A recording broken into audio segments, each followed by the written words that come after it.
Hello, YouTube. I don't know about you, but for me, 2011 was a very challenging year.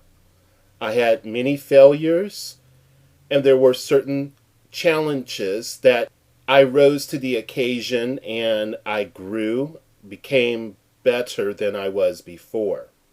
I hope that my listeners were able to grow and that they were able to become better people. It was never my intention to use my channel for drama. I had always hoped that whatever I offered would be meaningful and that it would provide justification that it was time well spent. I would like to thank you for your attention, and I'd like to thank you for your participation. And I hope that whether we agree or disagree, that we can work with each other in a manner that will improve our state of knowing, will improve our ability to reason, and will deepen our reservoirs of humane action, and that will decrease our willingness to be stubborn, to have pointless conversations, and to be pointlessly argumentative. With that said, there are some things that have been on my mind and that I would like to share with you. So, in this very informal setting, let us begin.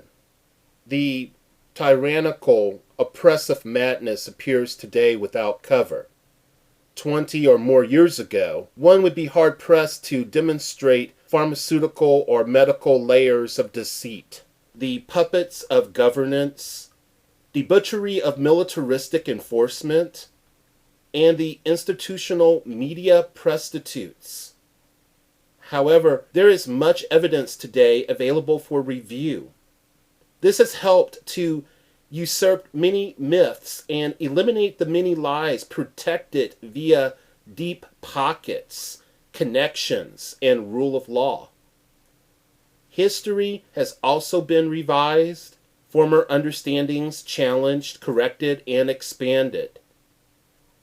In the midst of all of this, it is funny how many white people on the internet I have addressed who hold the common belief that most blacks are ignorant regarding the state of the world. The common myth is that blacks reduce everything to a matter of race. These same people fail to acknowledge that racial, sexual, and class discrimination is saturated within the fabric of America. Normally, this idea is shaped and directed by white males who are quick to point to various atrocities within the historical record of blacks, both in America and in Africa, only to reduce the actions of various members of their group to petty misdeeds.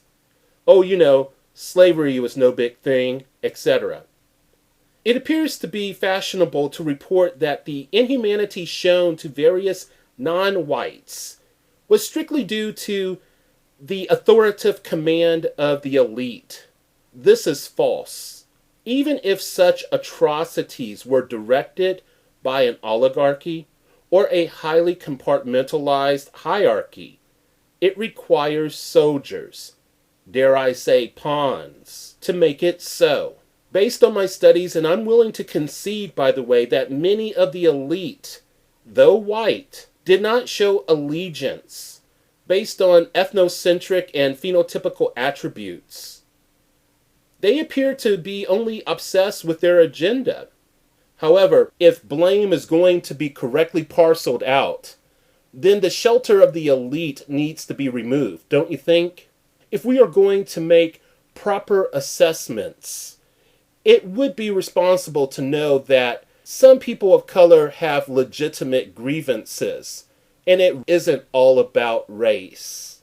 They cannot escape the skin that they are in, and it's not a matter of self-hate, it's a matter of dealing with all the challenges that come with it. Now, personally, I do not see whites as a historical bane on the civilized world. And I do use the word civilized sarcastically. Though I make no excuse for white supremacy. I do see it as a very real entity established by the elites and maintained by the non-elites, as it thrives so well today in ways that I am sure most would discard and say either it never existed or it has greatly been reduced.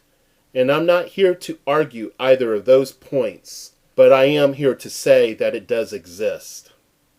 Even though it does exist, I do not allow it to hold me down. I do my best to fight it, along with other systems of oppression, in order to work towards a better existence for myself and for those in which I love.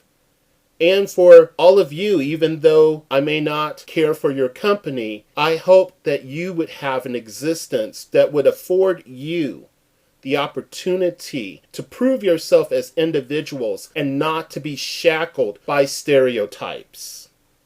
As I said, I do see white supremacy as a very real entity established by the elites. Even Abraham Lincoln made this clear with these words, "I will say that I am not, nor have I ever been, in favor of bringing about in any way the social and political equality of the white and black races, that I am not in favor of making voters or jurors of Negroes, nor of qualifying them to hold office, nor to intermarry with white people.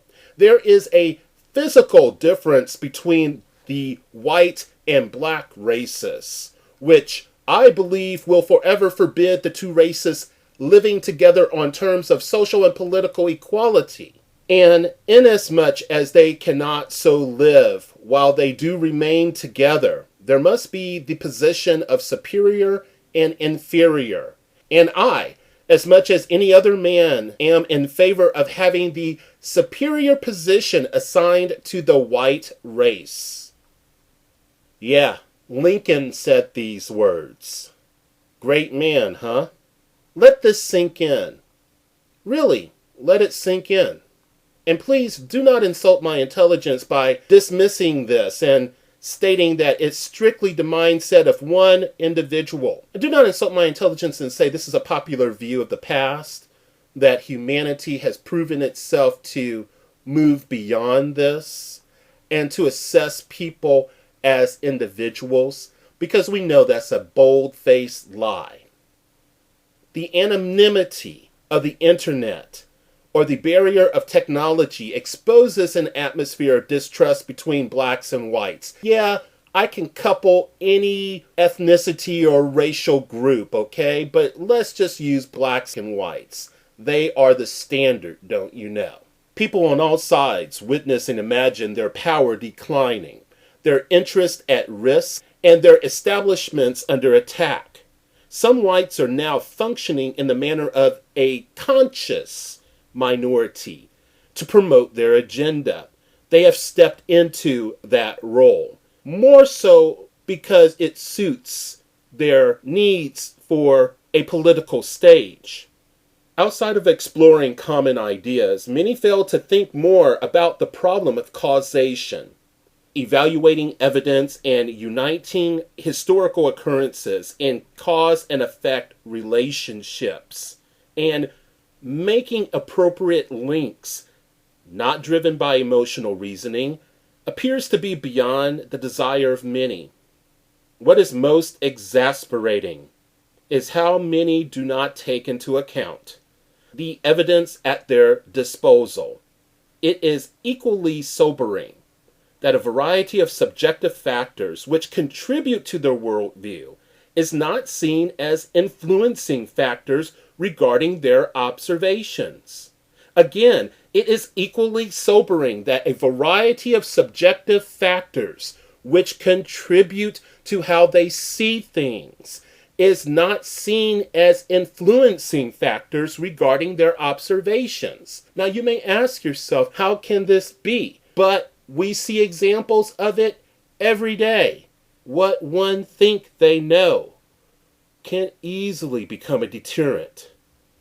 as these supposed truths and statistical likelihoods are displayed for examination and function as indoctrination, social and individual psychological factors of the provider of this content is not questioned.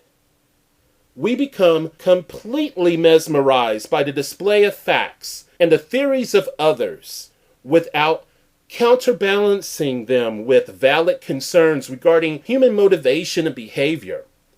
The life many people live enables or prevents them from understanding the past. Yet we ignore this. This is mainly because they experience life via unique optical devices. We all do. We view the past and present while projecting our ideas about the future. But if we pay no attention to these lenses, then we fail to understand that they exist. And the metaphors and the ideas and the extrapolations that we create linger without proper examination. This is a formidable handicap, but it does not prevent us from trying to see clearly. Maybe realizing that people engage life with the aid of a variety of lenses may diminish the need to see the restriction that we place on each other when we come to our conclusions that are not exactly well thought out, though we may fool ourselves into believing otherwise. Those who are saturated supposedly with issues of race are not necessarily limited to see life beyond their skin. They may be chained due to their skin. Now, I am not giving license to an individual to use race as an excuse for everything. No, when you are not in the majority and you have various challenges that we all face that may be intensified because you are not a member of the majority, then you may be hard-pressed not to see life in the way in which members of the majority normally do. Despite the challenges, we do not have to be buried by them. We can fight. We can move forward. We can put our best foot forward and show ourselves as a thriving member of humanity, no matter who or what attempts to keep us down. Maybe this would be a better way of spending our time. Just a suggestion. There is still room for a great deal of uncertainty. This is for sure. As one reflects upon the sources of difficulty regarding causation, one may consider we will never know objectively and with mathematical precision the workings of our world. Maybe it is best to release the shackles we place on others regarding their supposed competency, regarding their supposed understanding. So stop with the producing and the maintaining of patronizing caricatures that discouraged and absolutely marginalized the group's function. These vehicles that we use for mental travel are easily wrecked by our inability to see beyond the gel of genetics and culture. Do understand where your opinions end and facts begin. I suggest we concern ourselves with the way we live, while learning more about history and current activities, while improving our reasoning skills, while improving our ability to communicate, while tearing back the onion peel of illusion that we are all wrapped in and re-wrapped in as quickly as we release ourselves from it. Maybe concern ourselves more about how information can be used to improve the way we relate to ourselves, improve the way we relate to each other. Maybe that would be a better way to use our energies so we can grow and prosper in 2012 and beyond. Because if not, I really do not see humanity thriving, no matter what racial group you belong to, no matter what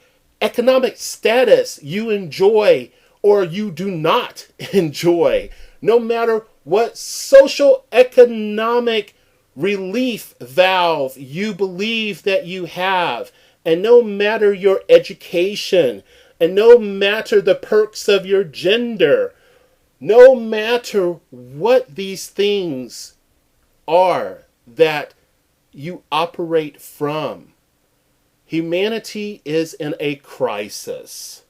And if you do not see this because your reality appears to be oh so grand, then I feel sad for all of us, even more so than what I care to admit. Thank you for your time.